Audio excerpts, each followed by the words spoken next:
Donc, mon nom est Céline Leblanc, je suis conseillère pédagogique à l'Université du Québec à Trois-Rivières et membre du groupe d'intervention et d'innovation pédagogique du réseau de l'Université du Québec, communément appelé le GRIP. Je vous souhaite la bienvenue à ce webinaire qui vise à lancer officiellement la troisième édition du concours Lumière sur l'innovation pédagogique du GRIP et à enrichir nos réflexions sur l'innovation pédagogique. Alors, dans un premier temps, nous prendrons un bref moment pour vous présenter le concours et la démarche pour déposer une candidature, puis nous poursuivrons avec nos deux conférenciers. Alors, j'invite d'abord Michèle Forêt, conseillère pédagogique à l'ENAP et membre du comité de valorisation des pratiques innovantes du GRIP, à nous présenter brièvement le concours. Merci Céline. Alors bonjour tout le monde. Au nom du GRIP, je suis très heureuse d'annoncer le lancement de la troisième édition du concours Lumière sur l'innovation pédagogique. Les deux éditions précédentes nous ont permis de découvrir des projets fort inspirants dans le réseau de l'Université du Québec et ça se poursuivra cette année. Le concours Lumière sur l'innovation pédagogique vise à valoriser l'innovation pédagogique dans le réseau des universités du Québec, évidemment, et à mettre en lumière des pratiques innovantes qui améliorent la qualité de l'enseignement et l'apprentissage dans le milieu universitaire. Alors, la conception de l'innovation que nous avons retenue dans le cadre du concours réfère aux changements apportés dans les pratiques pédagogiques des personnes enseignantes ou des équipes pédagogiques en vue de les améliorer et ainsi favoriser les apprentissages. Vous aurez l'occasion dans le webinaire d'aujourd'hui de peut-être raffiner votre conception élargir, raffiner votre conception d'innovation pédagogique. Donc, ce concours-là se veut accessible, vraiment, on insiste, en étant ouvert à toutes les personnes membres du corps enseignant ou du personnel professionnel du réseau UQ qui ont innové dans leur pratique pédagogique au cours des 5 dernières années. Alors, c'est le mot-clé. Si vous avez tenu un projet innovant dans les 5 dernières années, il est éligible au concours. Et les projets proposés peuvent être d'une envergure plus ou moins grande. Donc, on a eu des lauréats par le passé où c'était une équipe qui regroupait plusieurs institutions du réseau OQ. Puis un autre tantôt, c'était un professeur qui avait innové dans le cadre d'un de ses cours, tout simplement. Donc, les membres les membres du corps enseignant et du personnel professionnel du réseau de l'université parmi nous qui ont innové dans leur pratique pédagogique au cours des 5 dernières années sont donc vraiment cordialement invités à déposer un dossier de candidature d'ici le 22 novembre prochain. Donc, il nous reste un peu plus d'un mois pour préparer un dossier de candidature. Je vous rassure, c'est un dossier de candidature qui est très simple à remplir, à fournir et toutes les informations se trouvent sur le site Pédagogie universitaire. Le lien vous sera mis dans la conversation là, pour aller trouver les informations après le webinaire d'aujourd'hui. Vous pourrez aussi constater sur ce site-là, trouver sur ce site-là de courtes vidéos qui présentent les projets lauréats des deux éditions précédentes. Alors, au plaisir de découvrir vos projets je vous souhaite un excellent webinaire. Merci, Michel. Alors, poursuivons maintenant avec le webinaire d'aujourd'hui intitulé Cerner les composantes de l'innovation pédagogique. Alors, au cours du présent webinaire, plusieurs définitions possibles de l'innovation pédagogique seront appliquées à quelques exemples pour mieux en cerner les composantes essentielles. En partant de la prémisse que l'innovation est une nouveauté et qu'elle est pédagogique parce qu'elle ajoute une valeur à l'apprentissage, nos deux personnes conférencières exploreront notamment les questions suivantes, Alors, quel sens y attribuer à l'innovation? Pourquoi changer? Est-ce qu'une nouvelle pratique dans un contexte donné est toujours innovante? Quels sont ses effets sur l'apprentissage? Quelles sont les qualités de la personne innovante? Comment se manifeste le regard attentif et critique sur ses propres actions qu'elle provoque? Alors, je pense qu'il y a des réponses à ces questions-là qui vont sûrement nous aider à constituer les dossiers de présentation au concours sur l'innovation sur l'innovation voyons, sur l'innovation pédagogique, pardon. Donc, nous avons le plaisir aujourd'hui de recevoir Madame Diane Leduc et Monsieur Martin Riopel pour nous en parler. Donc, je prends quelques minutes pour vous présenter nos conférenciers. Alors, Diane Leduc est professeure titulaire au département de didactique de l'Université du Québec à Montréal.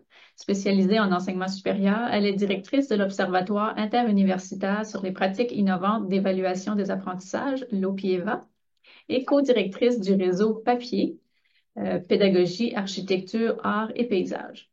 Elle s'intéresse principalement aux pratiques pédagogiques, à la formation, à l'enseignement et à l'évaluation des apprentissages au poste secondaire, notamment dans des contextes artistiques. Formée initialement en architecture et en art, son parcours professionnel témoigne d'un regard pluriel sur les disciplines. Nous recevons également Martin Riopel, aussi professeur à l'UQAM et titulaire de la chaire de recherche en innovation pédagogique de l'Université Paris-Saclay.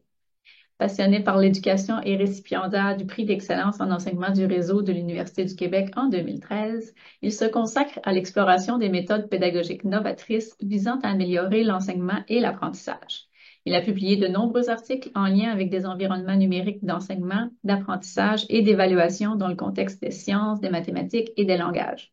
Il intervient aussi régulièrement lors de conférences sur la neuroéducation et sur les recherches en éducation. Donc, Madame Leduc et Monsieur Riopel, merci beaucoup d'être avec nous aujourd'hui. Donc, avant de vous céder la parole, je vais quand même nous proposer quelques informations là, pour le déroulement de la rencontre. Donc, comme nous sommes en mode webinaire, alors les caméras et les micros des personnes participantes sont désactivés. Donc, c'est normal. Alors, pour poser des questions, je vous invite à utiliser le module Q et R tout au long de la présentation. Il y a aussi le clavardage que vous pouvez utiliser. Je sais que M. Riopel, Mme Leduc vont vous interpeller pour répondre à des questions tout au long du webinaire. Donc, je vous invite à répondre aux questions au moment venu. Puis, si vous voulez prendre la parole, là, Marie-Ève pourra ouvrir vos micros là, à ce moment-là. Donc, je vous rappelle aussi que c'est aujourd'hui le lancement de la 3e édition du concours Lumière sur l'innovation pédagogique du GRIP. On a vraiment hâte de découvrir vos projets d'innovation. Alors, Madame Leduc, Monsieur Riopel, à vous la parole. Bon webinaire. Merci. Peut-être, Martin, je te laisserai démarrer peut-être les 3 premières diapos, mais juste avant, Céline l'a bien mentionné, ce qu'on va faire, c'est qu'on va essayer d'être le plus interactif possible et de rendre ça dynamique. Donc, on va vous interpeller avec quelques petits éléments, quelques petites questions.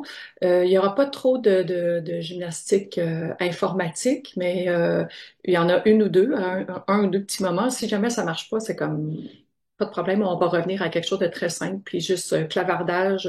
Et on aimerait bien que vous puissiez poser des questions aussi verbalement.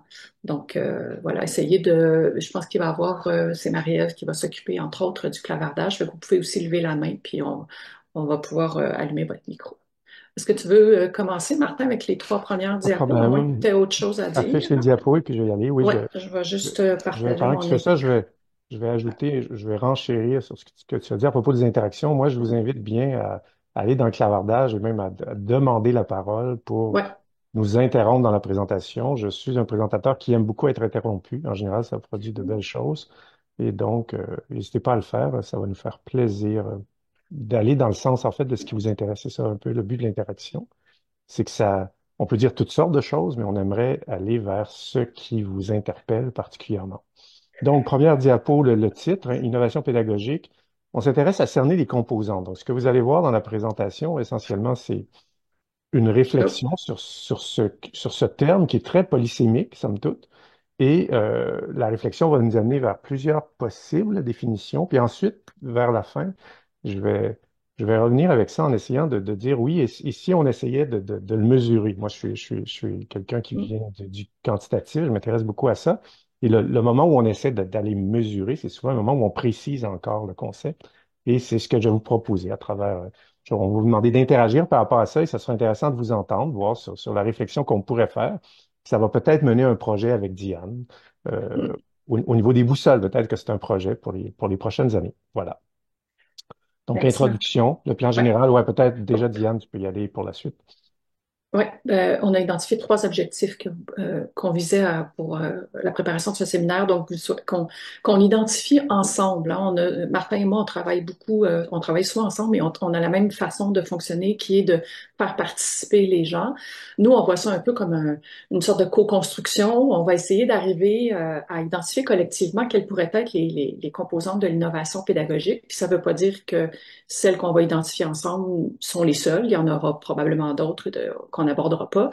Et ensemble, on va travailler aussi à générer une là j'ai mis des définitions consensuelles, mais il pourrait peut-être y en avoir juste une, mais une que vous pourrez éventuellement adapter en fonction de vos contextes. Et réfléchir aussi à ce qu'il faut qu'on apprenne soi-même comme enseignant, comme conseiller pédagogique, comme intervenant pour innover dans nos pratiques pédagogiques. Là, je suis pas en mode présentateur. C'est volontaire parce que je vais essayer d'écrire, mais avec ma tablette, mais en même temps, je peux être en mode présentateur pour toutes les diapos que j'ai pas besoin d'écrire. Fait que voilà.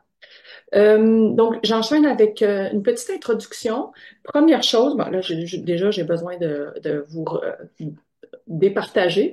Première chose, on vous a mis dans le clavardage un lien WooClap. Alors, on vous pose une question qui est toute simple, qui est en un mot ou deux.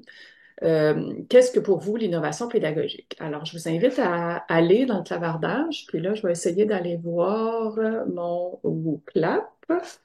Je pense que je suis obligée d'arrêter le partage, peut-être. Est-ce que vous allez voir voyez-vous mon WooClap, ça? Non? Oui? Moi, je le vois. Oui, on le voit. Oui, OK. Donc, ça, c'est le WooClap que je vous ai demandé, si vous êtes capable d'aller y répondre. Mais l'important, c'est pas que vous le voyez, parce que justement, au contraire, je veux pas que vous le voyez, parce qu'on va l'utiliser plus tard.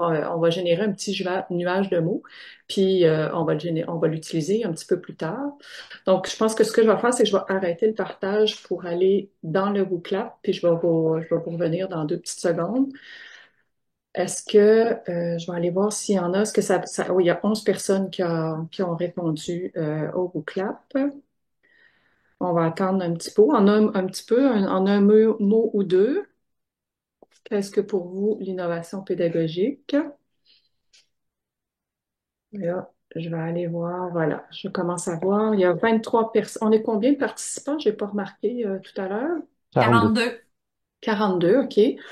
Je pense qu'on peut attendre quelques secondes encore, un petit 20-30 secondes. Là, les choses, 28 personnes qui ont répondu. Ah oui, c'est intéressant quand même. Là, vous le voyez pas, mais moi, j'aime ça. Je suis toute seule à voir ce qui Mhm. sort. C'est chouette, hein. OK. Ah oui, OK. Je vous dis rien, je résiste, hein, à vous nommer les choses. 32, 37. OK, très bien. 39. Ouais, je vais attendre jusqu'à 40, voir. Pas une autre personne. Ah, ça a l'air à se stabiliser à 40. OK. Alors, je fais tout simplement une capture d'écran du, euh, du WooClap, puis on va le réutiliser un petit peu plus tard. Hop, voyons. Je n'arrive pas à faire la capture d'écran. Qu'est-ce qui se passe? Martin, help. Je sais pas. Je sais pas. Je vois pas Je pourquoi peux je pas peux pas vraiment t'aider. faire. Je suis sur Mac. Normalement, capture d'écran, ça va très bien. Puis là, ça va pas bien. Bon, c'est pas dramatique. Ah, je l'ai. Voilà. Je sais pas pourquoi ça marchait pas. OK. Alors, je reviens vers vous. J'ai fait la petite capture d'écran. Je vais repartager. Donnez-moi une petite seconde. Je vous recours. Faut juste que je navigue. Voilà. Je repartage. Puis, on va y revenir tout à l'heure. Euh, à ce que vous avez mis. Merci d'avoir tout le monde a répondu presque. Alors, on va faire un petit topo vraiment rapide sur le contexte. Pourquoi on devrait innover? D'où sort cette idée d'innovation? Ben, d'abord, il y a l'évolution des pratiques d'enseignement qui vont très rapidement. Il y en a beaucoup aussi. Là, en plus, avec l'IA, ça part dans plein de directions. Il y a beaucoup d'écrits sur l'innovation pédagogique. Quand on s'y plonge, on s'aperçoit ça aussi, que ça part dans beaucoup de directions. Il y a énormément de définitions. On va y revenir un petit peu plus tard. Il y a aussi depuis, entre autres, notamment depuis la pandémie, toute cette mouvance, cette obligation, cette espèce d'injonction qu'on doit innover, qu'on doit refaire des choses, qu'on doit être plus créatif, être aussi à jour, se mettre aussi à jour en fonction des avancées technologiques, scientifiques. Et il y a une belle remarque de Louis Bédard en 2015, donc bien avant la pandémie, qui disait que, bien sûr, quand il y a urgence, hein, ça génère de la créativité, Mais souvent, ce que ça fait aussi, c'est que ça favorise davantage la faisabilité et l'applicabilité spontanée, et parfois au détriment justement de la qualité, puis Martin pourrait peut-être même dire de la validité et de la Tout à fait. pérennité. Je ne sais pas si tu veux ajouter des choses, Martin, tu y vas quand tu en as Oui, envie. ben, je trouve que tu as bien parlé, mais tu n'as pas assez insisté sur le fait que c'est très polysémique, puis qu'en fait, Mhm. c'est très Ça difficile s'en de vient. savoir ce que ça veut vraiment dire. On a tous en tête une image de ce que c'est, puis c'est bien que tu aies fait ça, mais qu'est-ce que ça veut vraiment dire? Le mot innovation, en fait, nous amène assez loin au niveau du sens, puis on se demande tout de suite, oui, mais innovation ou évolution ou progression? Est-ce que c'est vraiment une innovation à l'échelle des connaissances? Où ça se situe? On va rediscuter de ça, mais c'est une question très importante et très profonde qui vient peut-être d'un mauvais choix de terme au départ. En tout cas, on en reparlera. Ouais. Donc, les questions qu'on se pose pour démarrer, c'est est-ce qu'on peut parler, si on est dans l'urgence puis qu'on génère beaucoup de créativité, est-ce que c'est vraiment de l'innovation? Est-ce qu'on peut quand même parler d'innovation? Pourquoi on doit innover? Pourquoi on devrait innover en évaluation? Puis, quel sens on peut y attribuer? Puis, ces trois questions-là vont revenir, en fait, tout au long, puis en particulier à la fin. Ce qu'on a identifié, pourquoi innover en évaluation, ben, il y a des problèmes qui persistent, bien sûr, hein, les inégalités, le métier d'enseignant, on le sait, parfois peu valorisé, même souvent, l'évolution super rapide des savoirs, tout ce travail, ce que Joël Morissette appelle la quantophrénie, là, cette espèce de, on quantifie notamment aussi avec les data, les big data, tout ça, puis là, avec l'intelligence artificielle, ça se complexifie encore. Les croyances aussi qu'on a sur l'enseignement, sur l'apprentissage, sur l'évaluation, sur les pratiques. Il y a aussi des transformations sociales qui sont toujours en cours. Il y a des réformes éducatives. On le voit présentement ces dernières années. Puis encore, la pandémie a été souvent comme un moment de bascule. Les idéaux sociaux qui bougent, lorsqu'on entend notamment les pandémies, mais aussi tout ce qu'il y a autour comme les divers bouleversements sociétaux, les guerres, l'omniprésence technologique. Là, c'est encore là, l'IA qui revient en force, mais pas que, ça fait quand même longtemps aussi qu'il y a des technologies. Il y a aussi ce travail sur la complexité sociale. Euh, il me semble que tout devient plus complexe. Toutes les choses sont toujours plus complexes. Des fois, j'ai l'impression qu'il n'y a plus rien de simple, mais il y a des représentations sociales qui sont multiples. On est influencé avec tout le travail, tout ce qu'il y a autour des réseaux sociaux, notamment des médias, tout ça alimente en fait la complexité qui entraîne de la confusion. La formation des enseignants qui est à géométrie variable, c'est rarement une seule formation. Des multiples conceptions en éducation qui sont des fois pas toujours bien compris, mais pas toujours bien diffusées non plus, pas toujours bien communiquées aussi. Euh, donc, plusieurs niveaux d'acteurs aussi, puis ça, on va en reparler un petit peu plus loin. Puis des pratiques à renouveler, ne serait-ce qu'à cause des avancées technologiques. Donc, on a déjà beaucoup de raisons, en fait, de continuer à avoir cette intention d'innovation, puis on va voir comment ça peut nous nourrir pour la suite. Ça va, Martin? Tu me dis, hein? Oui, vas-y. Quel sens accorder à l'innovation? Martin en a souligné, le dit un petit peu, puis on va y revenir plus en détail dans deux, trois diapos. Euh, à quoi ça sert, en fait, innover? Ce qu'on retrouve dans les écrits, puis notamment dans les écrits de Françoise Cros, là, c'est 2019, mais elle est active, c'est en tout cas, en milieu francophone, c'est l'une de celles qui travaille beaucoup, beaucoup sur l'innovation pédagogique, l'innovation en formation depuis 30 ans. Elle a des écrits dans les années 90. Ça, c'est comme un petit résumé un peu des différents sens qu'on peut accorder à l'innovation, mais ça sert à améliorer l'apprentissage. Pour moi, je pense que c'est l'élément central. Ça devrait toujours servir à améliorer l'apprentissage. On reste en éducation, bien sûr, hein, parce que l'innovation, c'est dans toutes les disciplines, là, si on reste dans notre milieu éducatif. Et donc, en même temps, à nous donner un autre regard si nos étudiants ont mieux appris, des façons nouvelles d'identifier de mesurer, comme Martin le dirait, si nos étudiants ont mieux appris. Béchard et Bédard et aussi encore de nouveau Françoise Cros eux qui l'amènent sous l'angle de la finalité. C'est une finalité, l'innovation, elle a une finalité toujours pédagogique dans le sens où elle mesure l'atteinte des objectifs d'apprentissage, qu'elle regarde les effets sur l'apprentissage, qu'elle implique des pratiques d'enseignement qu'on renouvelle, qu'on revisite, qu'on reteste, qu'on réexpérimente. L'innovation impose des conditions à visée humaniste, un autre sens qu'on peut lui attribuer. Et là, on travaille on est là-dedans présentement beaucoup aussi, hein, tout ce qui est de l'ordre du bien-être, de la relation pédagogique.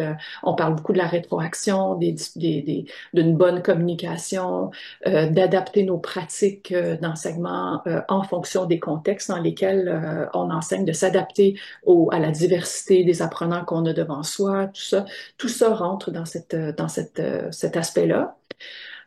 Pour Françoise Cros, une personne innovante en éducation va s'inscrire au cœur d'un processus. Donc là, c'est moins un sens, quoique c'est un processus pour quoi faire, pour construire et déconstruire sa pratique, ou plutôt déconstruire et reconstruire. Le D va venir avant le re.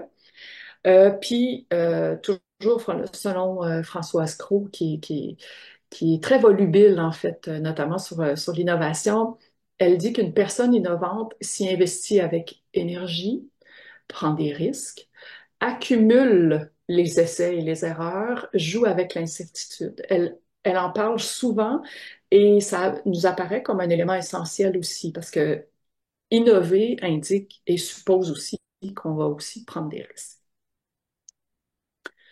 Alors, trois autres très brèves diapos. On a pensé faire un petit mini regard historique, mais c'est vraiment mini, hein. C'est quelque chose de très rapide, un survol d'une ébauche, d'une esquisse.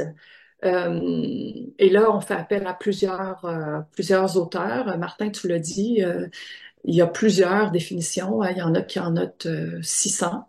Fait que, vous voyez qu'on n'est pas les seuls à se poser des questions et à tenter de vouloir définir l'innovation. On fait des recherches sur l'innovation pédagogique depuis longtemps dans les milieux francophones, anglophones et probablement d'autres milieux. Puis, surtout dans des domaines variés. Il y en a dans toutes les disciplines, évidemment, l'innovation. Et l'innovation n'est pas que technologique. Souvent, on va l'associer en premier avec la technologie, mais elle peut prendre différentes formes.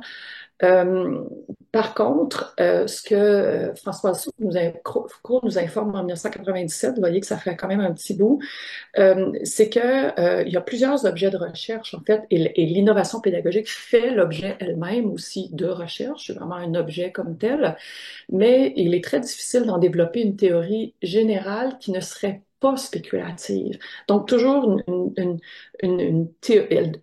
l'innovation pédagogique, elle est tellement liée à la pratique qu'il y a des difficultés justement à en extirper une théorie. Il peut y en avoir plusieurs, et il y a plusieurs théories générales, et il y a bien des auteurs qui en parlent. Elle est aussi, ce qu'on voit dans les écrits, c'est que l'innovation pédagogique, souvent, elle est communiquée sous forme de retour d'expérience ou de description de nouveautés qui vont s'appuyer peu sur les travaux théoriques quand il y en a. Donc, il y a vraiment ce travail ce que Cros nomme ici le reflet de la primauté de l'ici et maintenant et de l'efficacité. Puis ça fait un lien avec ce qu'on disait d'entrée de jeu par rapport à l'urgence d'innover qui se fait au détriment parfois soit de la validité, mais aussi de la pérennité. Et il y a aussi, évidemment, c'est tout ce que je viens de dire là, c'est comme ça mène au dernier picot, qui est une complexité conceptuelle qui parfois tient les chercheurs à l'écart, c'est-à-dire qu'il y a une distance entre les praticiens puis les chercheurs, et pourtant l'innovation pédagogique se définit aussi par les actions qu'on fait. Vous allez le voir, on va en parler dans quelques minutes. Et évidemment, il y a un manque conséquence à cet aspect-là, il y a un manque de problématisation, puis une insuffisance des méthodes de recherche, même s'il y en a beaucoup. Donc, vous On a une voyez que c'est pas question, simple. Diane. Vas-y. Il y a une question qui est posée. J'essaie de Oui, voir. allez-y. Ah, allez-y. Moi, je vois pas, hein. C'est ça, je viens de voir. Faut me le dire. C'est la Qu'est-ce Asie, en fait, qui vous demande qu'est-ce qui n'est pas une innovation pédagogique. Hmm. C'est une très bonne question. une excellente question. C'est une excellente question à laquelle on va pas répondre tout de suite. Parce que je pense que ce qu'on va faire après va peut-être aider à pouvoir y répondre. Pouvez-vous la garder, puis nous la reposer avant qu'on entame le deuxième bloc? C'est bon? Parce que je pense qu'on va, à moins que Matin ait quelque chose à dire, là, mais Non, moi, non, c'est j'essaie de bon. pas garder le punch. Je Oui, garde le punch pour après. c'est bon. Je pense qu'on va pouvoir y répondre dans quelques diapos. Il n'y en a pas d'autres? Pas d'autres questions? Pas C'est pour bon. l'instant. OK. Et donc, là, c'est un petit, comment je disais, c'est un petit survol, mais tu sais, Crow parle beaucoup de ce. Au départ, c'était l'innovation pédagogique était considérée comme dangereuse, hein, elle menaçait l'ordre établi quand il y avait beaucoup d'ordre. Là, peut-être qu'on est plus dans le désordre, fait que c'est moins dangereux. Puis maintenant, c'est plutôt bien vu. Il y a une caractéristique ou une dimension qu'on lui ajoute qui est pour le bien. Quoique, c'est pas toujours le cas. On pense à différentes technologies, par exemple, qui pourraient être innovantes, mais qui, au final, peuvent nuire plus qu'aider. Fait que, mais il y a vraiment tout ce spectre-là, ce continuum-là. Euh, et un mélange de Crow et Béchard qui mentionne que quiconque tente de la définir se voit aux prises avec une activité intellectuellement risquée quand il est polysémique. Et ce qui est intéressant, quand elle est polysémique, une activité quand elle est polysémique, en tout cas, c'est pas grave. Euh, et là, cette petite citation-là nous amène justement à justifier pourquoi on a pensé la suite du webinaire, c'est qu'on va voir ensemble, est-ce qu'on est capable, même si c'est polysémique, est-ce qu'on est capable d'avoir une forme de consensus? Là, j'imagine que les gens qui sont avec nous, vous êtes tous des gens en éducation, peut-être des conseillers pédagogiques, des enseignants, j'imagine principalement, ou des gens intervenants en éducation. Est-ce qu'on est capable d'arriver à quelque chose qui nous donnerait une base avec laquelle on pourrait tous travailler et qu'on pourrait continuer à adapter. Alors, le deuxième bloc, c'est un regard conceptuel. On va essayer ensemble, à partir de plusieurs définitions, on va faire comme une analyse collective de plusieurs définitions qui sont dans les écrits, puis on va essayer de dégager les composantes ensemble. J'espère qu'on va y arriver. Là, je vais départager 2 petites secondes parce que ben, j'aurais peut-être pas été obligée de départager. En tout cas, c'est pas grave. Puis je vais aller vous retrouver, pardon, vous êtes loin. Puis je vais juste aller vous ajouter. Hop, je vais aller ajouter je voulais juste aller ajouter 2 petites secondes. Ici, je vais aller ajouter la capture d'écran. Hop, hop, hop, hop, hop. Bon, OK. Ça s'en vient.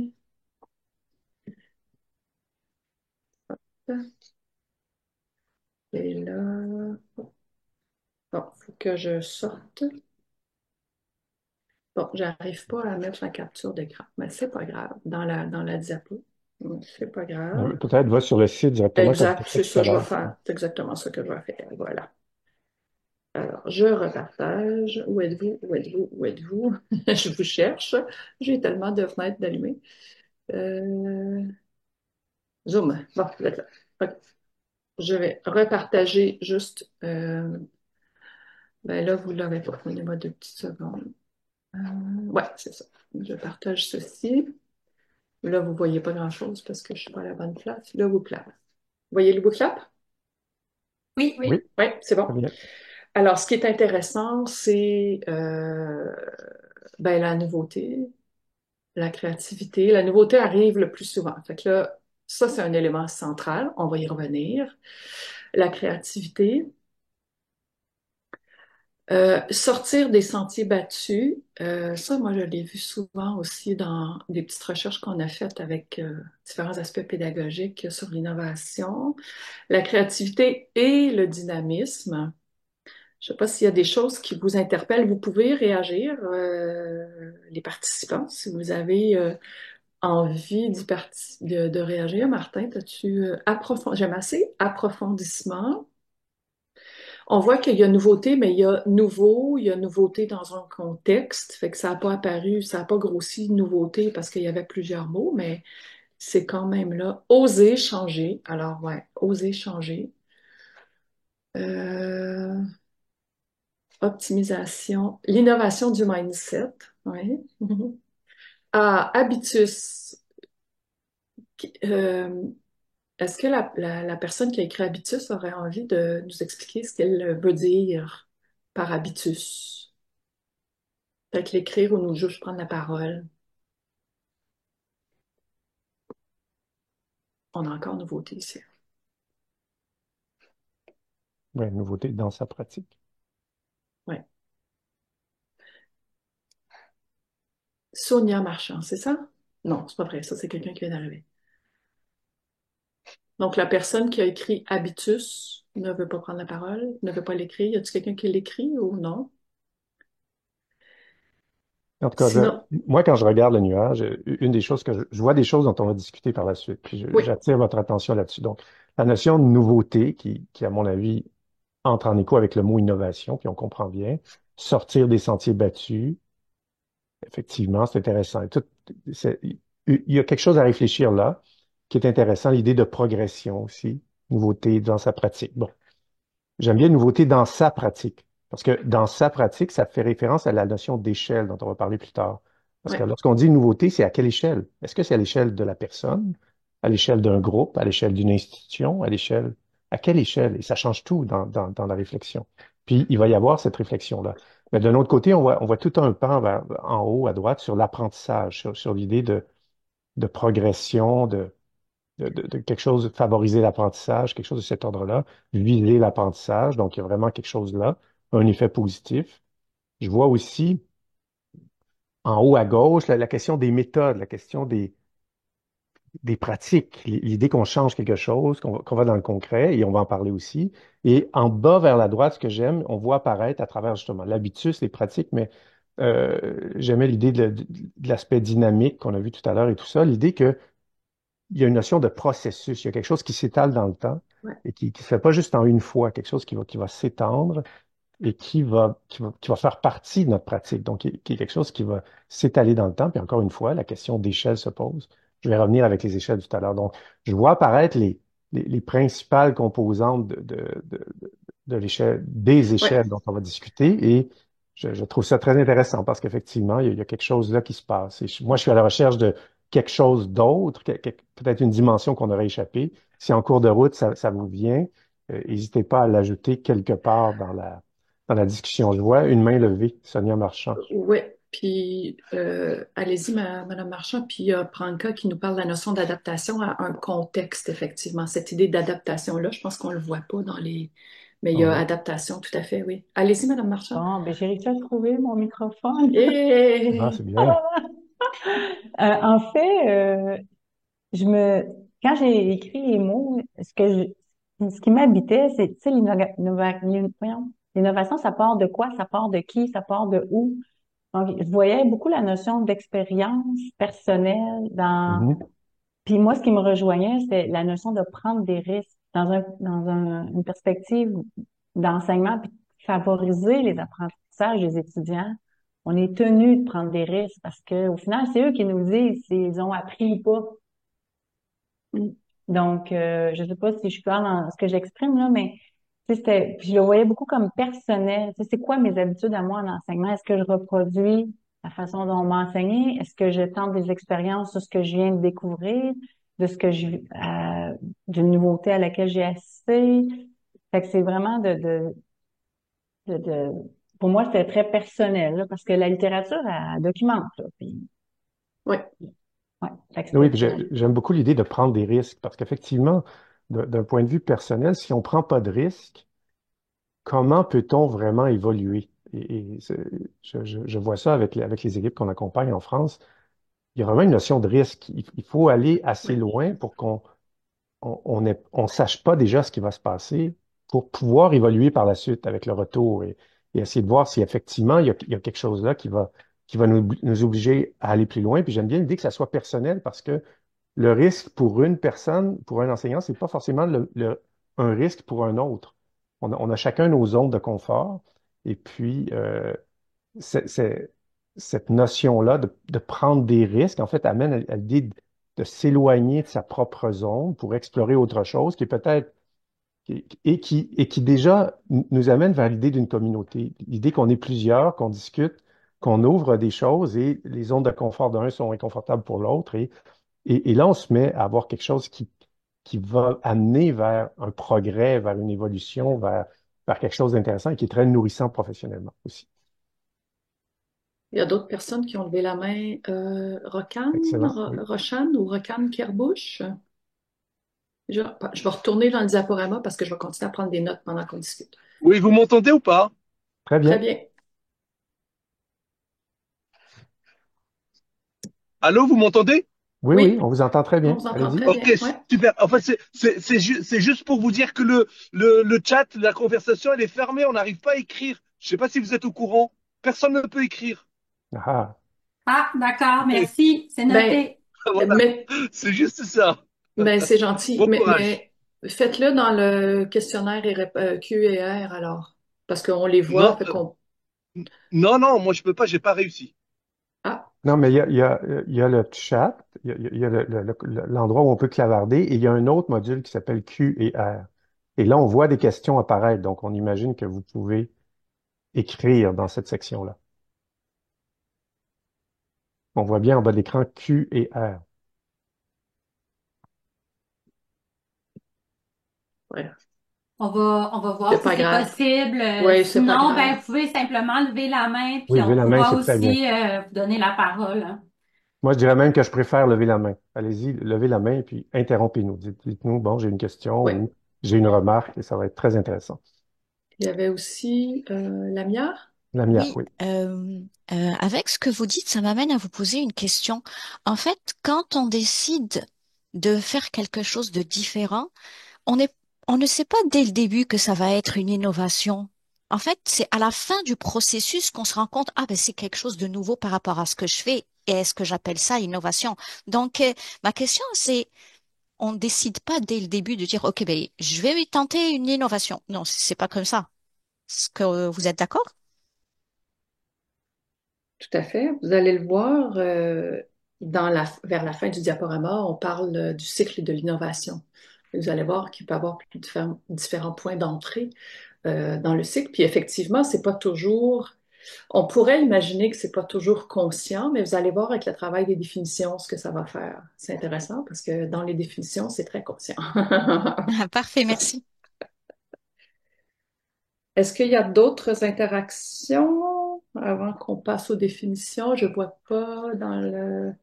Je vois pas Non, de main. Je pense que OK. tu peux y aller pour la suite. C'est bon, je continue. Fait que finalement, ça marche, mon petit.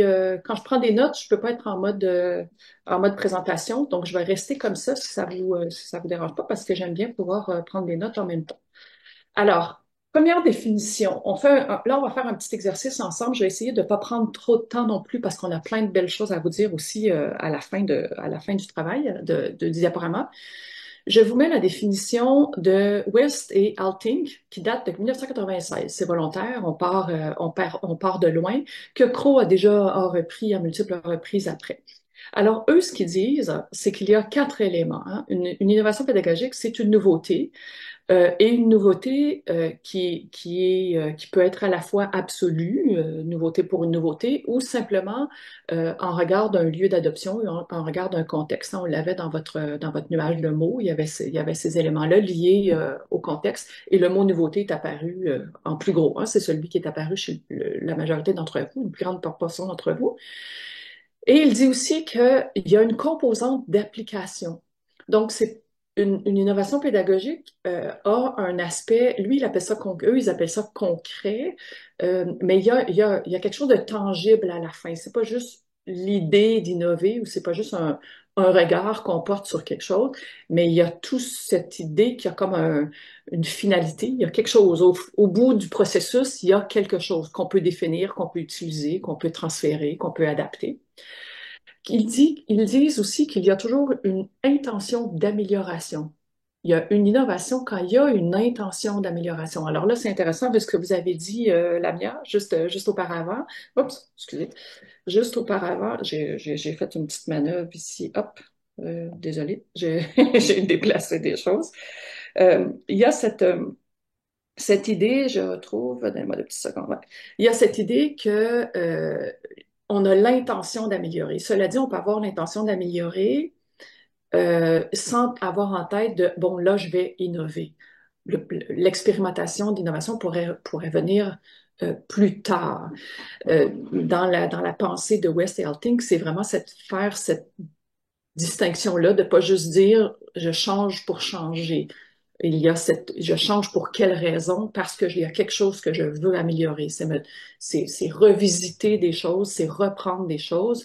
Et je pense que on l'a pas mis dans le diaporama là, mais ah oui, je l'ai mis. Mais une innovation s'appuie toujours sur quelque chose de passé. Il y a toujours, c'est une réinterprétation d'éléments du passé. Et West et Elting font aussi une référence au processus, cette idée de processus-là qui est toujours très présente. Pour eux, j'aimerais bien vous entendre à nouveau rapidement, mais sur le travail de la nouveauté, si vous avez des exemples à nous donner dans vos pratiques. Je passe rapidement à travers ces 4 éléments-là parce que c'est 4 piliers qu'on va retravailler. La nouveauté, elle est là tout le temps. Donc, c'est ça que je voulais dire tantôt. Une innovation est toujours la résultante de nouveauté. On introduit quelque chose de nouveau. Hein. Simplement, si on regarde dans le Larousse, là, ça veut dire quoi la nouveauté? Ça veut dire introduire quelque chose de nouveau pour remplacer quelque chose, mais on pourrait dire pour faire prolonger quelque chose aussi dans un domaine précis. C'est toujours rattaché à un contexte. La nouveauté, elle est toujours liée à un contexte. Et elle peut être un produit, elle peut être un objet, elle peut être une méthode, elle peut être une idée, elle peut être une pratique, elle peut être un service. Il y en a plein. C'est pas toujours un produit tangible, là, comme une boîte. Et elle vise l'amélioration, la durabilité et la transférabilité. Et là, le petit élément intéressant, c'est le nouveau à lui seul ne fait pas l'innovation. On peut faire du nouveau, c'est pas nécessairement de l'innovation. Et à l'inverse, si on innove, bien sûr, il y a du nouveau, mais si c'est juste du nouveau, c'est pas suffisant pour être de l'innovation. C'est un peu ce qu'ils disent dans leur définition de la nouveauté. Je vais passer aux autres diapos, puis on pourra peut-être revenir pour en reparler. L'idée d'application, donc cette idée de forme tangible dont on peut faire l'usage, qu'on peut mettre en pratique, qu'on peut utiliser, même si c'est pas une utilisation technique, on va dire ça comme ça. Et donc, c'est orienté sur l'action et nécessairement lié au contexte dans lequel elle se déploie. Donc, toute innovation est liée au contexte dans lequel elle se déploie. Et c'est moins la forme tangible, et ça, c'est Crow qui le dit souvent, c'est moins la forme tangible qui est nouvelle que la manière dont ça s'insère dans un contexte donné. Donc, il ne suffit pas que ce soit nouveau et que l'on puisse appliquer. Il y a, en plus, ce que toujours West et Elting disent, que cette idée d'amélioration, donc toute innovation devrait avoir l'intention d'introduire et d'induire des changements, peu importe lesquels ils sont, qu'ils soient techniques, conceptuels, relationnels, ou d'agir en tout cas sur des choses qu'on faisait auparavant. Et c'est ce que je voulais dire tout tantôt, une innovation exploite toujours ce qui précède, on exploite toujours ce qu'il y a avant, ce qui s'est fait avant. Et cette idée d'amélioration-là, c'est qu'il y a un constat. Il y a un constat qu'il y a un problème, qu'il y a quelque chose qui va pas bien, mettons dans ma pratique, d'une situation qui est insatisfaisante, de ce désir, de ce besoin de transformer, et au moment où on dit, OK, là, il faut que ça change. Et cette idée que Crow amène beaucoup plus tard, vous voyez, en 2019, ça c'est quand même récent, cette idée qui est très intéressante par rapport à l'amélioration, c'est de produire du meilleur chez autrui, selon une idée pour lui de ce qui pourrait être le meilleur. Donc, c'est pas juste la volonté, ça serait pas juste la volonté de vouloir faire du meilleur, mais ça tient compte des besoins de la personne qui est visée par cette innovation-là. Et donc, c'est une perspective qui met à la fois en relation l'initiative de l'enseignant et de nouveau au contexte dans lequel il s'insère, que ce soit la classe, les apprenants, les normes, peu importe. Tout est là. Et la dernière composante, c'est le processus. Euh, et processus, ce qui est intéressant, c'est que c'est pas juste une action ponctuelle. C'est l'innovation, c'est pas juste cette action ponctuelle-là qu'on pourrait, mettons, tester, je sais pas, une nouvelle modalité d'évaluation dans nos cours. Mais l'innovation, ça serait tout le processus qui a mené à cette action-là, à ce changement-là, et aussi aux effets que ça produit. Donc, ce travail de processus-là, c'est qu'il y a un début, il y a une fin, il y a un milieu, il y a plusieurs éléments interactifs, il y a des ajustements, il y a des décisions qui sont prises, il y a des compromis, il y a des tâtonnements, il y a des allers-retours. Et j'aimais beaucoup tantôt dans le nuage de mots, hein, il y en a qui l'ont dit, essai-erreur. Il y a ces travails itératifs-là, une espèce de petite boucle itérative-là, qui nous permettent justement de faire cette, euh, ce travail de processuel, en fait, hein, d'expérimentation et de retour et d'observation de ce qu'on fait. Donc, ça rejoint l'autre mot qu'on avait tout à l'heure aussi dans le nuage de mots, les relations dynamiques, cette idée de dynamique, mais aussi de confrontation, hein. C'est pas toujours facile de faire un processus d'innovation. Et ça s'inscrit donc dans un espace-temps donné et c'est porté par des valeurs et des perceptions.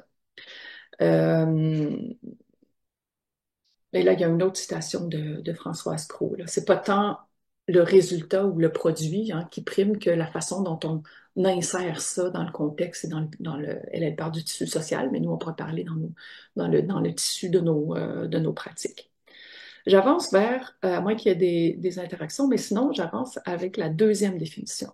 On va un petit peu plus loin. On avance dans le temps. Vous voyez, les définitions sont aussi un petit peu, Il y a un quelqu'un, petit juste peu une minute, Diane. plus loin. Là, on est parti de 96. On s'en va en 2001 avec Béchard et Pelletier. Alors, pour eux, une définition qu'ils ont nommée, c'est une activité délibérée qui tend à introduire de la nouveauté dans un contexte donné, toujours, et elle est pédagogique parce qu'elle cherche à améliorer substantiellement, et ça c'est le mot-clé ici, c'est vraiment substantiellement, les apprentissages des étudiants en situation, je vais juste changer ça, en situation d'interaction et d'interactivité. Là, il y a des choses intéressante aussi. Vous voyez, j'ai mis des petits pictogrammes en bas. On n'a pas dans cette définition-là cette idée d'application concrète, hein, à moins que vous voyez une autre lecture, là. Puis, ils ne parlent pas vraiment de processus non plus. Par contre, ils ajoutent l'interactivité aux mêmes éléments. Alors, ça, c'est la nouveauté. L'ampoule, c'est la nouveauté. L'application, les lunettes, c'est l'intention. Le processus, puis là, ils ajoutent l'interactivité. Fait qu'il y a quelque chose d'intéressant ici. Peut-être vous allez pouvoir ou avoir envie d'interagir plus quand on va arriver à la définition 4 et 5. La définition 3 de Crow 2004, on avance un petit peu. L'innovation en formation est basée sur un nouveau, relatif et contextualisé toujours. Elle est changement selon une action finalisée qui s'inscrit dans un processus. Donc là, on retrouve différents éléments et elle définit, ça c'est un tableau qui est pris directement dans ses textes. Donc, elle parle de la nouveauté, elle parle du produit, elle parle du phénomène. Là, elle introduit le changement. Elle est changement selon une action finalisée. Donc, elle met en lien et elle ajoute à la nouveauté cette notion de changement-là, ce qu'on n'avait pas encore auparavant. Et elle ajoute l'action finalisée, qui est pas claire pour moi. Si vous regardez la petite définition de l'action finalisée, là, ici, parce que je suis pas sûre que mon crayon fonctionne, ici, là, l'innovation est portée par le désir des innovateurs, c'est-à-dire qu'elle est sous-tendue par des intentions et des valeurs d'amélioration. Pour moi, c'est pas tout à fait lié à l'intention d'amélioration. L'action finalisée, elle est liée au produit. Donc, pas clair pour moi l'expression action finalisée, sachant que en même temps, ça veut dire aussi que il y a une action, mais qu'il y a quand même dans l'espace-temps dont on parlait tantôt, il y a quand même une fin à cette action-là et un processus. Donc, définition 3, je ne sais pas si vous continuez à me suivre, là, j'espère que oui, je vois pas de réaction dans le Q&R. Définition 4, alors là, on a combiné tout simplement. C'est juste un tableau qui combine ce que Crowe a mené en 2004 avec celle de Béchard et Pelletier. Fait que là, je pense qu'il y a quelqu'un qui réagit. C'est simplement, on n'a pas rajouté rien, là, c'est juste, on les a juste mis en parallèle.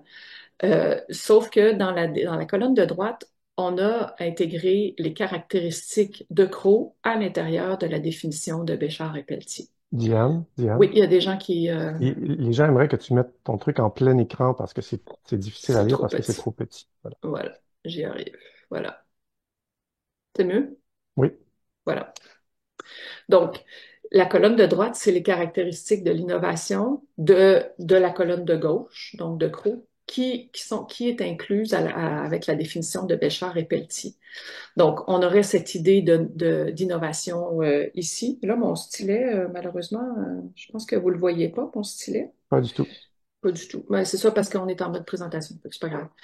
Donc, eux, ils parlent effectivement ils parlent d'une culture et ça porte dans un contexte. On vient toujours sur le contexte et pas tant sur le contenu. Elle dépend du point de vue de l'enseignant innovateur et elle vise à produire du meilleur chez autrui. J'aimerais que vous reteniez le point de vue de l'enseignant innovateur parce qu'on va y revenir vers la fin. L'apprentissage peut être une attestation de l'innovation, mais elle ne peut en aucun cas être l'unique garantie ou la garantie. L'innovation pédagogique produit un changement profond chez l'enseignant et l'apprenant de type conscient, volontaire, intentionnel et libéré. C'est quand même, il y a beaucoup de choses là-dedans. C'est conscient, c'est volontaire, c'est intentionnel, c'est libéré. Volontaire, intentionnel, ça peut peut-être être similaire. Et autre élément à retenir, elle produit une rupture avec les pratiques et les comportements habituels. On peut faire un lien avec la prise de risque dont Martin parlait tantôt. L'action finalisée est portée, l'innovation pédagogique est portée par le désir des enseignants innovateurs. Elle est sous-tendue par des intentions, on en a parlé. Elle doit être une valeur ajoutée à la formation et elle est un phénomène complexe dans le temps, et Martin l'a dit, difficilement prévisible. Hein, c'est un processus dynamique en situation d'interactivité. Définition 5, on achève les définitions, vous allez voir. Crowe en 2019, l'innovation en éducation et l'introduction d'un nouveau contextualisé porté par des valeurs de changement selon un processus fait de doute, d'hésitation et d'angoisse. Pour moi, c'est pas une bonne définition parce qu'il manque des choses. Puis l'important, par contre, pourquoi on l'a mis là, c'est cette idée de doute, d'hésitation et d'angoisse. Crowe en parle souvent. À quel point, effectivement, il y a ce travail dont on a parlé tantôt de prise de risque. Et c'est normal de ne pas être sûr de soi quand on fait une innovation pédagogique parce qu'on teste quelque chose qui est nouveau puis qui est imprévisible. Alors, dans cette définition-là, elle n'a pas l'application, elle n'a pas tant la visée, mais elle amène cette idée d'angoisse et d'hésitation. Avant-dernière définition, celle du GRIP, qui vous a été lue tout à l'heure. Elle consiste pour un enseignant, une enseignante ou une équipe pédagogique à apporter des changements dans ses pratiques en vue de les améliorer et ainsi favoriser les apprentissages des étudiants. J'aimerais bien, vu qu'on achève cette portion-là, il était quoi? Il était 25, c'est bon? Il était 25? Ouais. oui. Je pense qu'on peut prendre trois petites minutes ici, si vous avez envie d'interagir puisque ça, c'est la définition du GRIP et à partir de ce qu'on a vu précédemment. Qu'est-ce que ça vous dit, en fait, cette définition-ci? Et là, je vais arrêter juste ici pour voir si je peux prendre des notes, s'il y a des gens qui se manifestent. Sinon, Mais si on je va peux me continuer. permettre, il nous manque Oui, l'idée de la nouveauté, là. il manque l'idée de la nouveauté. Enfin, j'ai eu l'impression que c'était quand même une composante quand même assez qui revenait d'une définition à l'autre, là. Oui, mais là, ça apparaît plus. Je ne sais plus pourquoi mon stylet, il se marche pas, il se communique pas avec vous. C'est pas grave. Il y a 3 personnes, hein, je pense, qui veulent parler, mais je les vois pas. Non, moi, je vois pas de main levée. Ah, OK, j'ai vu... Non, c'est moi, mais c'est bon. Il y a Ah, une OK. erreur. OK. OK, parce que là, je voyais chat 3 personnes. Fait que, OK, c'est pas ça. OK, fait que je vais revenir, mon stylet, il fonctionne pas, fait que c'est pas grave, je vais revenir en Quelqu'un grand. ajoute, il manque aussi la prise de risque. Ah, absolument. Manque la prise de risque. Oui. La nouveauté, la prise de risque. Oui, intéressant. Euh, ouais, moi, je suis interpellée par et ainsi favoriser les apprentissages, comme si, comme si en apportant des changements dans ces pratiques en vue de les améliorer, il y aurait nécessairement des apprentissages qui seraient favorisés Là, qui sont visés, qui sont ou qui espérés. sont visés. Ouais. On était optimiste. Ben oui, ben oui. Non, non, mais c'est super intéressant, cette petite. Ou bien on peut penser que les pratiques pédagogiques auparavant, elles étaient quand même pour favoriser aussi Mm. l'apprentissage. On n'a pas besoin d'innover pour favoriser l'apprentissage, en fait. C'est un peu ça que je voulais dire. Moi, une question que je pose quand je vois une définition comme ça, c'est est-ce qu'on pourrait imaginer une innovation pédagogique? Est-ce que ça peut avoir du sens? Qui est une catastrophe à la fin. Donc, quelqu'un a fait une innovation avec une très bonne idée, tout ça, puis là, c'est une catastrophe à la fin, ça fonctionne pas du tout. Est-ce que c'est encore une innovation pédagogique? Parce que dans les définitions qu'on a depuis le début, on dit toujours, ah, ben, il y a une visée, il y a quelque chose, il y a un apprentissage positif qui est produit. Mais si l'apprentissage il est négatif, est-ce Mm. qu'on parle encore d'une innovation ou est-ce que c'est je sais pas, une mauvaise expérience, une expérimentation? Bon, moi, c'est une question que je me pose comme chercheur. Est-ce que dans le mot, qu'est-ce qui est important dans ce qui est nouveau? Est-ce que c'est juste la nouveauté? On fait un peu n'importe quoi et puis ça se qualifie? Ou il faut qu'il y ait un effet positif pour que ça puisse se qualifier? Mm. C'est intéressant comme question. Euh, Personne n'y a répondu jusqu'à maintenant, mais je vois quand même dans le questions et réponses là, qu'il y Oui, avait Sonia qui était intervenue sur ce qu'on disait précédemment. Donc, qu'est-ce qu'on pourrait ajouter ou qu'est-ce qui manque de la définition du GRIP? Donc, Sonia nous mentionnait qu'elle aimait bien l'idée de rejoindre un changement du tissu social oui, qui, selon elle, rejoint plus l'apprenant. Donc, l'idée c'est ça, de ce que ça a comme effet dans le tissu social, donc dans le contexte d'implantation. Puis, il y a quelqu'un d'autre ici aussi qui disait, il manque peut-être aussi l'idée du Oui, processus dynamique oui, je suis assez d'accord avec ah ça. oui, oui, oui, oui, oui. et qui permettrait peut-être les essais-erreurs dont vous parliez, Martin, Oui, finalement. oui, idée, exactement. Vous revoyez bien mon écran? Oui, Oui. J'ai mais là fait en plein des. écran, par contre. Oui, je vais juste aller voir si mon petit stylet ne marche pas. Il ne marche toujours pas. Je l'abandonne. Oui, Je abandonne-le l'abandonne. pour aujourd'hui. Je l'abandonne. OK, mais oui, effectivement, c'est intéressant parce que c'est des choses qu'on retrouve un peu dans la. C'est bien, je suis ravie de voir vos réponses parce que ça veut dire que le petit exercice qu'on a fait de prendre juste des définitions qui datent d'il y a longtemps les complexifier jusqu'à maintenant, on voit les petits changements, les changements qui peuvent y apparaître. Dans cette idée, la même chose, hein, il y a des précisions d'amélioration. On s'en va, j'ai écrit vers une définition 7. Précision de l'amélioration par le changement. Puis là, il y a la notion de changement qu'on distingue de la nouveauté. On va y revenir dans quelques minutes. Mais qu'il y a cette idée de rupture avec les pratiques habituelles. Ça, j'en ai parlé tantôt. Que le changement est inévitablement constitutif de l'innovation. C'est pas parce que c'est nouveau si ça induit pas nécessairement un changement étant à visée plus pérenne, hein. Toute innovation est changement, mais tout changement n'est pas nécessairement une innovation. Il faut ce désir de changer. Et ça entraîne pour l'acteur qui produit l'innovation une modification en profondeur de ses pratiques antérieures ou de son travail. Donc, c'est intéressant de retenir ce travail-là. Cette diapo-là est vraiment centrée sur le changement qui est à nuancer avec la nouveauté. Voici une autre proposition. Puis ça, c'est une proposition que nous, on a développée à l'Observatoire et qu'on vous soumet à l'analyse parce que, évidemment, il n'y a rien de parfait. Puis c'est un travail qu'on a fait ensemble et en équipe.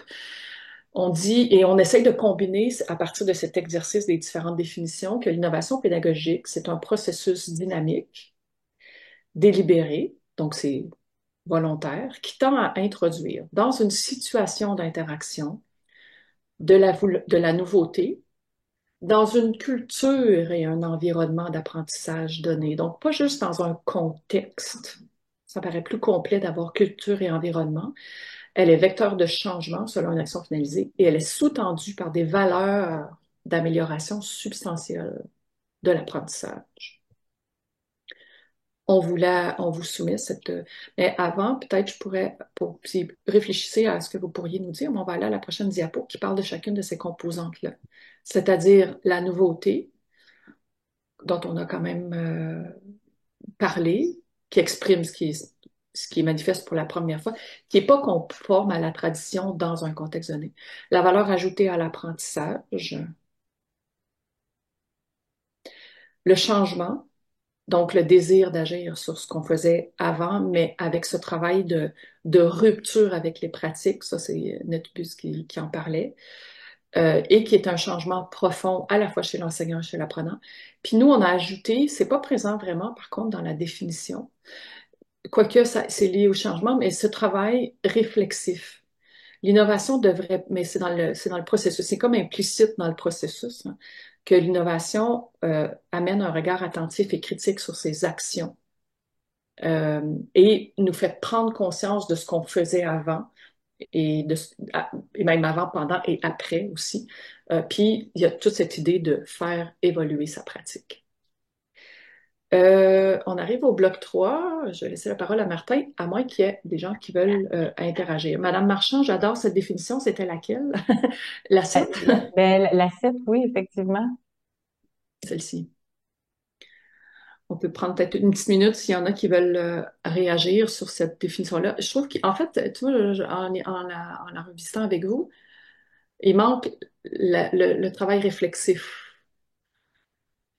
Oui, effectivement. Il manquerait Il est comme sous-entendu, mais il pourrait être plus présent. Yves, bonjour Yves. Est-ce que l'innovation pédagogique favorise la réussite de la personne étudiante? L'effort intellectuel de la personne apprenante doit être encouragé puisqu'il est l'essence même de l'apprentissage.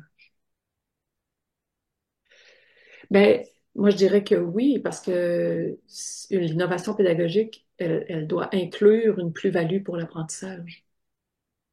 Elle vise à améliorer, hein, ce que Crow disait, à produire du meilleur chez autrui. Donc, elle vise à améliorer l'apprentissage. Donc, moi, je dirais mais est-ce que l'innovation pédagogique systématiquement favorise la réussite? Peut-être pas. Mon expression préférée, c'est ça dépend. Mhm. Ça dépend comment c'est fait.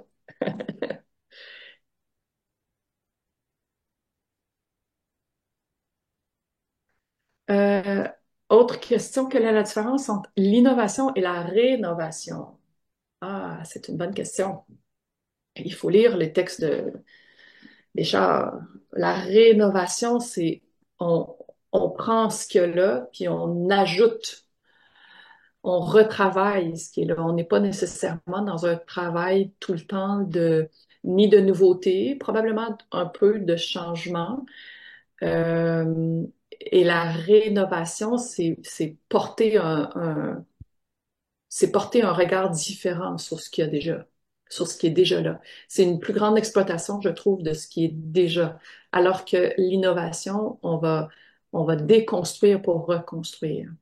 Mais j'ajouterais peut-être à ça, c'est ma réflexion personnelle, mais qu'en fait, si on s'inscrit dans un processus, et si c'est un processus à plusieurs étapes, où on imagine qu'il y a plusieurs essais d'amélioration, bien, peut-être que la première étape, au début, c'est une innovation, euh, au sens dont on en parle depuis le début. Donc, c'est quelque chose on a fait un effort que ça soit nouveau, mais ensuite, lors des itérations successives, on améliore juste un peu, on accommode et tout ça. Et ça s'apparente Mm. à la rénovation de l'idée précédente. Et Mhm. est-ce que les deux sont nécessairement disjointes ou est-ce qu'elles ne sont pas coordonnées l'une à l'autre dans un processus Complémentaire, tout à fait. complémentaire où il y a des moments où on est en peaufinement, puis à un moment donné, on fait des grands pas, et puis on avance. Et on fait et là, peut-être qu'on parle plus d'innovation à ce moment-là. Puis ensuite, et encore là, Mm.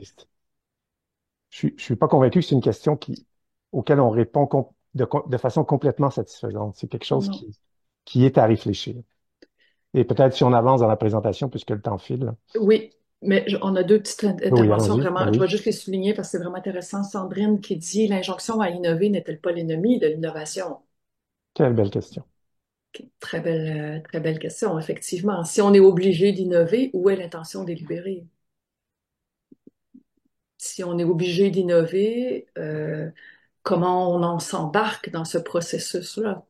Quelle résistance on offre?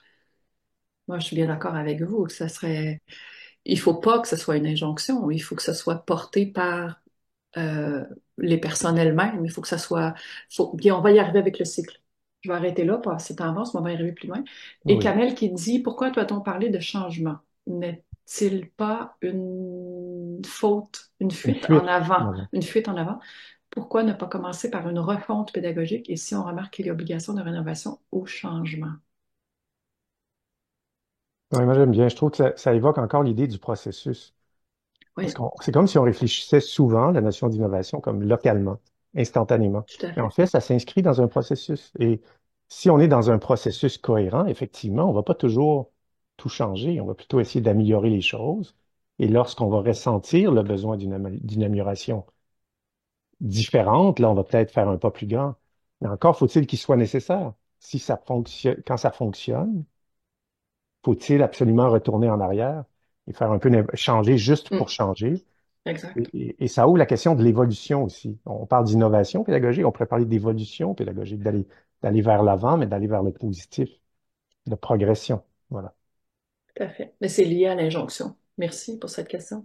Oui, Je te laisse aller ah avec... oui, allons-y, c'est ça. Donc, euh, la réflexion que j'amène en fin de présentation, on approche de la fin, c'est maintenant de le réfléchir de l'autre côté. Donc, on l'a réfléchi beaucoup au niveau conceptuel en se demandant qu'est-ce que c'est? Qu'est-ce qu'on pense que c'est au niveau fondamental? Et c'est une réflexion qui est tout à fait utile, profonde, intéressante. Moi, je m'intéresse beaucoup à la réflexion de l'autre côté maintenant, en se disant, d'accord, mais est-ce qu'on peut produire des échelles pour observer, pour mesurer ça, pour obtenir un portrait de ces choses-là? Par exemple, dans une institution, est-ce qu'on pourrait avoir un portrait de l'innovation qui se fait? Et comment se ferait ce portrait-là? Et l'idée de Diane et du groupe de Diane au niveau des boussoles, qui sont des instruments qui permettent d'observer les choses, ben, c'est intéressant. Et donc, une première échelle, et elle est importante, cette échelle-là, pour moi. Euh, on a beaucoup parlé d'innovation, de nouveauté, mais comment on définit la nouveauté? Et supposons qu'on veuille l'observer. À quelle échelle? Et je l'ai dit tout à l'heure, mais j'y reviens. Quelque chose qui est nouveau. Je pense que tel que c'est appliqué dans la notion d'innovation pédagogique, fait référence il faut vraiment le définir avec un contexte, une échelle particulière. Par exemple, l'échelle d'un seul enseignant dans sa pratique. Alors, il se demande, je fais des choses depuis plusieurs années, à un certain moment, je vais faire quelque chose qui est nouveau pour moi, dans mon contexte.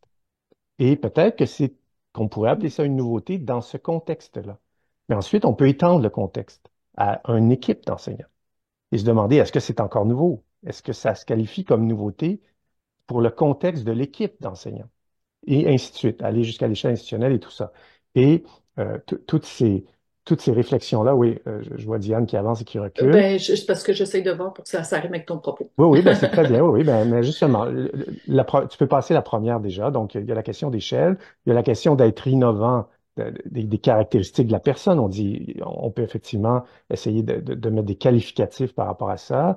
Puis, on pourrait se poser la question, essayer à la personne de s'auto-évaluer à travers un questionnaire de cette façon-là, de voir comment il se positionne et est-ce que ça pourrait nous aider à produire des portraits de ces choses-là? Mm. Et tout ça est évidemment très, très intéressant. Puis ensuite, il y a la notion du processus dont on parle depuis tout à l'heure. Puis un processus se caractérise de toutes sortes de façons. Il peut être linéaire, il peut être un peu spontané, improvisé, bricolage, c'est ce qui était écrit.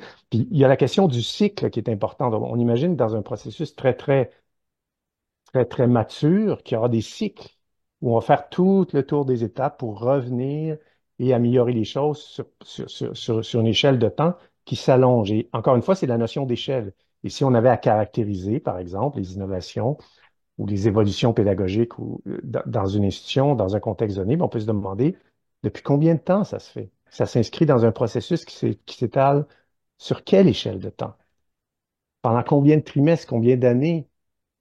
et ainsi de suite. Et cette notion-là va amener à la prochaine diapo où un cycle est proposé pour l'innovation. Certains auteurs vont le faire. Et là, on voit que une innovation passe par plusieurs étapes. Et à un certain moment, on peut entrer dans le cercle de plusieurs façons, à plusieurs endroits. Et puis ensuite, Plusieurs endroits. on, on avance, on progresse, on se pose des questions, on recommence, peut-être on se trompe, on fait une autre chose et on voit toutes ces étapes-là, on comprend bien la logique du cycle d'innovation qui permet d'améliorer les choses. Et cette notion-là me semble très importante. Moi, ici, il y a juste un élément sur lequel je veux insister, c'est que dans tous les écrits, puis dans nos constats aussi d'observation sur l'innovation, c'est beaucoup les deux premiers, l'identification du problème et la bascule, qui s'avèrent comme des points de départ déterminants. Euh, Chaque fois qu'on a un enseignant qui veut, par exemple, innover dans sa pratique, ben, il nous arrive avec un problème qu'il identifie déjà. Il sait c'est quoi. Il veut s'attaquer à la motivation des étudiants, au manque d'intérêt des étudiants pour telle affaire. C'est clair pour lui. Et ce point de bascule-là, donc c'est ce travail de prise de conscience. Puis le point de bascule, c'est le moment où est-ce que l'enseignant, peu importe, je dis l'enseignant, mais ça peut être quelqu'un d'autre, qui dit, je peux plus revenir en arrière. Là. Ça, il faut que ça change. Là. Je peux plus refaire les mêmes choses. J'ai atteint mon point de saturation de cette pratique-là. Je suis toujours insatisfaite, donc je voudrais. Et là, après, c'est comme s'il n'y a pas de retour. Hein. Les flèches sont dans un sens, mais elles peuvent pas. C'est comme si elles ne peuvent pas être dans l'autre sens, quoique on pourrait l'imaginer. Mais ce que Martin dit, c'est qu'on peut rentrer à n'importe quel moment. On peut tout à fait être dans une expérimentation et l'identification du problème pourrait venir bien après, puis même le point de bascule peut venir pendant qu'on fait l'expérimentation, où on se rend compte que, OK, là, j'ai compris comment ça fonctionne, là, je peux faire ça, je sais que ça va marcher, puis je ne reviendrai plus en arrière. Donc, c'est un cercle, mais c'est un cercle qui peut bouger, en fait. Oui, puis j'ajouterais, toi, tu parles du point de bascule. Moi, je parlerais du point de maturité. Ce que j'ai Hum, remarqué dans tout les à groupes fait. qu'on accompagne, c'est que le moment où, et c'est un moment important et qui arrive après beaucoup plus loin, c'est le moment de la transmission, de la diffusion des résultats ou de l'histoire, de ce qui s'est passé lorsqu'on le présente à d'autres. Que ça, c'est un exercice qui est très intéressant parce qu'on met des mots sur tout ça. Ouais. Et là, on devient plus à l'aise. Et on devient aussi, c'est le moment où on fait connaître ce qu'on fait et c'est le moment le plus gratifiant. Et j'ai vraiment vu ça dernièrement, là, où des équipes ont présenté un congrès après quelques années.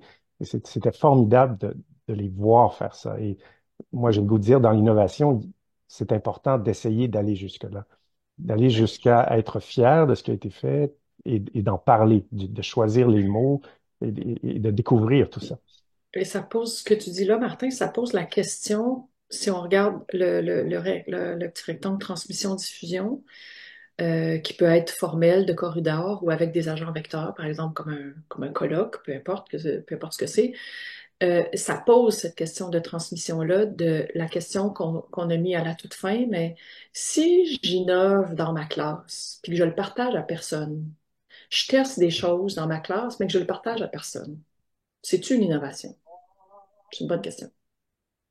Je vous laisse la méditer pendant Oui, qu'on fait la fin. oui, peut-être il faut avancer parce que Oui, on ben on approche. OK. achève. Donc, regard d'application, exactement. Donc là, il y a deux choses qu'on peut présenter ici, puis je vais peut-être le faire juste rapidement, puis tu me compléteras, Diane, évidemment, puisque je vais parler de tes trucs de Oui, l'extérieur. Donc, ce que je trouve intéressant de poser comme fin de discussion, c'est est-ce qu'on pourrait avoir un outil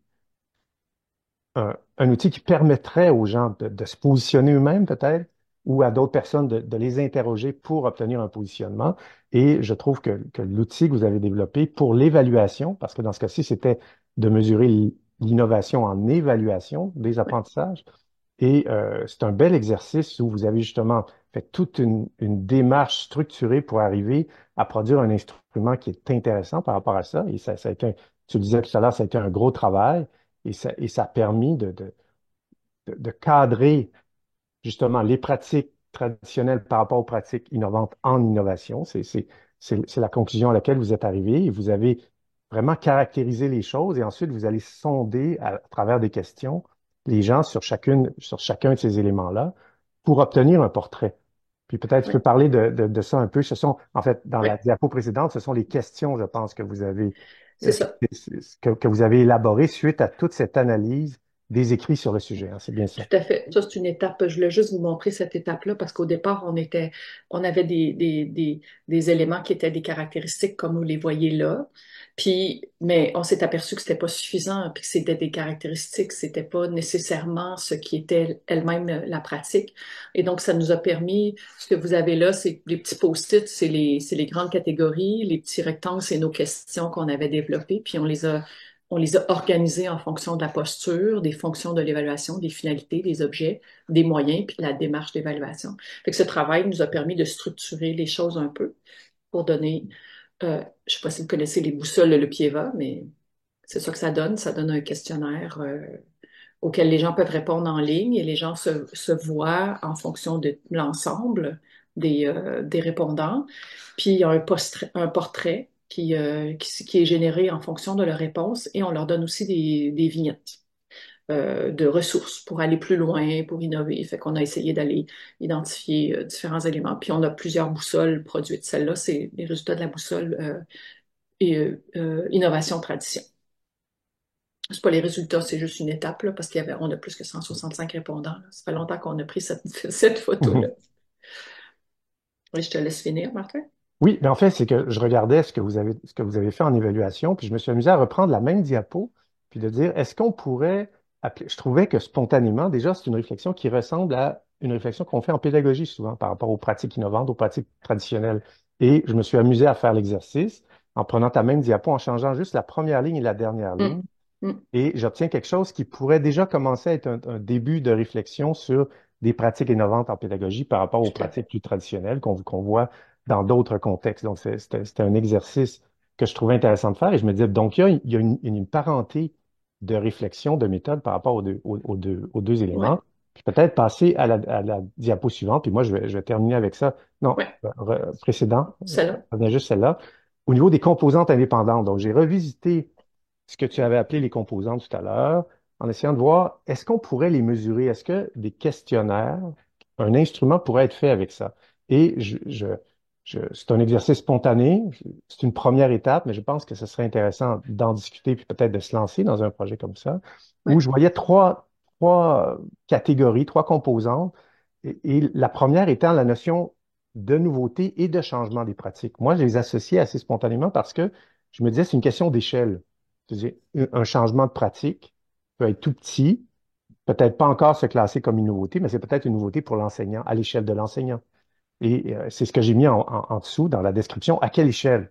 Donc, si on est à l'échelle individuelle, peut-être qu'un changement, un petit changement est en fait déjà une nouveauté pour la mm, personne. Et lorsqu'on passe à une échelle plus grande, ben, ça devient juste un changement. Ça n'a peut-être pas encore l'amplitude qu'il faut. Et on pourrait poser des questions aux gens par rapport à ça et ils pourraient se positionner. Puis j'ai ajouté, on s'intéresse à l'échelle ici de mesure, mais dans quelle direction, de quel courant, parce qu'il y a toutes sortes de courants en éducation. J'en ai essayé quelques-uns et on pourrait tout à poser des fait. questions par rapport à ça, qui se positionnent. Oui, une innovation, mais dans quelle direction? On peut innover dans toutes sortes de directions, puis on pourrait imaginer des étiquettes qui apparaissent, qu'on pourrait... En fait, l'idée, ça serait d'analyser la littérature pour obtenir ces bases-là. Je voyais le deuxième élément dont on a beaucoup parlé, une valeur ajoutée à l'apprentissage, un effet positif. Et là, je me disais, justement, il y avait la question du niveau taxonomique qui a été évoqué dans la diapo précédente, et ça pourrait être intéressant de voir ça. Parce que lorsqu'on produit un effet sur l'apprentissage, ah oui, mais quel apprentissage? Si on se met à le mesurer, est-ce que c'est au niveau des habiletés plus élevées ou des habiletés plus élémentaires? Puis ensuite, l'autre chose, moi, qui me tient à cœur, à quel niveau de preuve?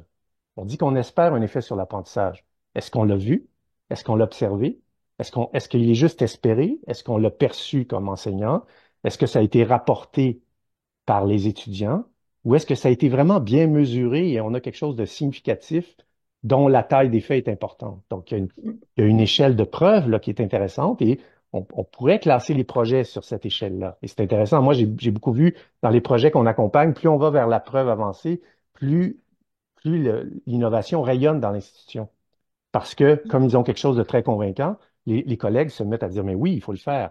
Alors que quand c'est juste la personne qui dit, j'ai perçu que c'est quelque chose d'intéressant, les autres disent, oui, pourquoi moi je ferais ça si ça n'a pas produit d'effet? et finalement la notion de processus, dont on a beaucoup parlé aussi, et on pourrait poser des questions par rapport à, oui, quel est le processus qui a mené à ça? Vous en êtes où dans le processus? Combien d'étapes ont été effectuées? Est-ce que vous avez fait un cycle complet? Est-ce que vous avez fait plusieurs cycles? Ça serait intéressant d'aller tester ça. Puis justement, ensuite, au niveau de quel schéma original, est-ce que c'est un truc linéaire ou c'est un truc cyclique? On a parlé du truc cyclique, peut-être pas ça, peut-être c'est un truc plus linéaire, peut-être que c'est quelque chose qui a un début et une fin. Puis finalement, à quel degré d'avancement, de maturité le projet s'inscrit. Donc, ça serait déjà un début de réflexion sur un instrument qui permettrait d'obtenir un portrait. Puis ce que j'aimerais terminer la discussion avec ça là, dans les diapos suivantes en se demandant, est-ce qu'il faudrait ajouter autre chose? Est-ce que vous voyez d'autres choses qui pourraient nous amener vers un instrument pour observer l'innovation? Puis, est-ce que tout ce que vous imaginez comme ce qui est une innovation ou ce qui n'en est pas une, parce que la question a été posée au départ, qu'est-ce qui n'est pas une innovation? Où est le seuil?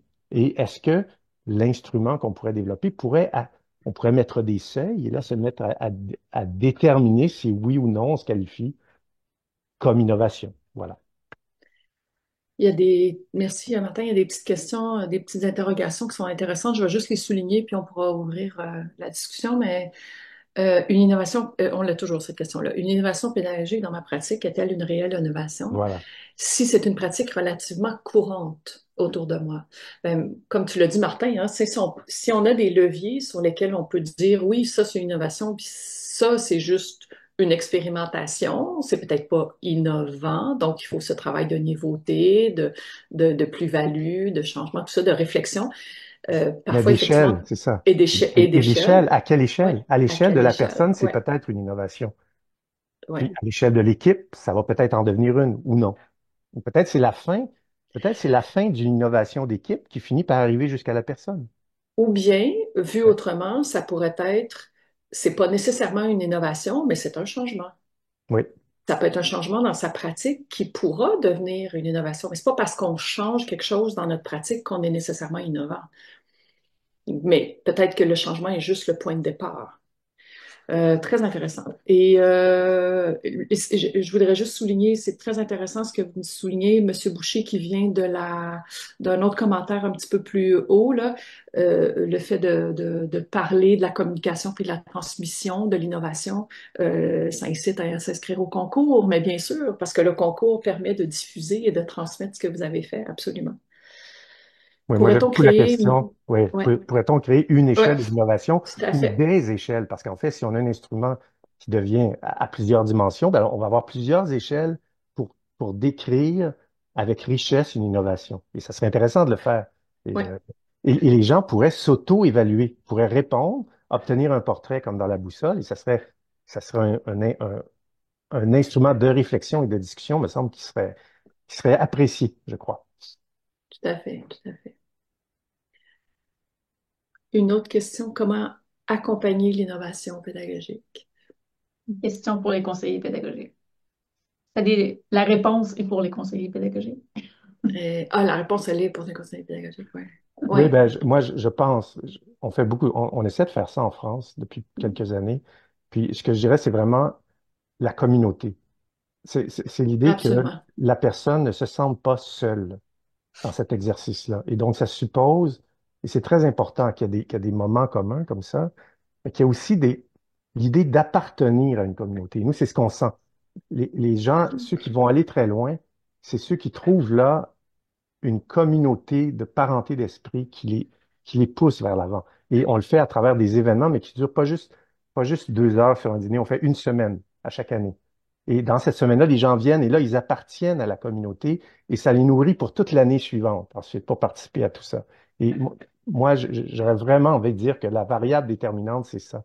Cette communauté-là, cette chaleur qui fait que on s'enclenche maintenant, on s'investit dans un processus à long terme qui est coûteux en termes de Mm. temps, mais qui nous rapporte, qui nous donne quelque chose professionnellement. Oui. Et j'allais dire, je fais un lien avec notre définition 7 parce que quand tu as dit la communauté, j'ai fait, ah, il n'y a pas ça dans notre C'est définition vrai, on n'a pas 7, ça. mais c'est pas vrai parce qu'on parle d'interaction, situation d'interaction de la nouveauté dans une culture et un environnement. Fait que nous, on parle de cette idée de communauté-là, mais dans un sens de partager la culture et Mhm. d'être dans un environnement. Fait que, qui serait pas seul, mais on pourrait améliorer ce petit bout-là, je pense, effectivement. Oui, je pense que oui. Oui, il y aurait des choses à faire. Mais merci Voilà. beaucoup à vous deux. Donc, je vois que le temps file. On a promis aux participants qu'on terminerait à 13 heures. On avait Mais je tiens vraiment à vous remercier parce que, au fond, vous nous avez présenté plein d'idées, de définitions et d'éléments vraiment très riches là, pour qu'on puisse poursuivre notre réflexion. Entre autres, Claude est membre du GRIP aussi, puis elle disait dans le OK. clavardage qu'on pourrait revoir notre définition du GRIP, effectivement, avec ce dont on a Désolée. discuté aujourd'hui. Il n'y a vraiment aucun souci. On est vraiment très, très content et contente de vous avoir entendu. Donc, c'est sûr là, qu'on le fera, là, c'est bien certain. Donc, on a des mots de merci aussi là, dans le clavardage. Alors, en fait, mon rôle, c'est d'informer les participants aussi qu'un formulaire d'appréciation vous sera transmis par courriel, puis il apparaîtra dans le clavardage aussi incessamment. Puis la captation vidéo et la présentation PowerPoint de ce midi seront déposées sur le site web de la pédagogie universitaire. Donc, si jamais vous voulez partager cette captation-là avec vos collègues, avec qui vous avez des projets d'innovation, on ne sait jamais, sentez-vous bien à l'aise là, de le faire là, par la suite. Donc, ce sera sur le site là, de la pédagogie universitaire. Marie-Ève, est-ce que j'ai oublié quelque chose? Excuse-moi. Oui et non, tout est beau. Merci beaucoup à Madame Leduc, Monsieur Riopel. C'était effectivement très, très, très intéressant. Puis juste rappeler aux gens de ne pas hésiter à déposer un dossier de candidature au concours Lumière sur l'innovation pédagogique. Là, toutes les informations se trouvent sur le site Pédagogie universitaire. Donc, merci à tout le monde d'avoir été là. Puis merci particulier à vous trois, à Madame Leduc, à Madame Riopel et à toi, Céline, pour l'animation. Merci beaucoup. Merci Merci. Merci à à vous. vous. Bon après-midi tout le monde. Et bonne Bonne réflexion. soirée à nos amis outre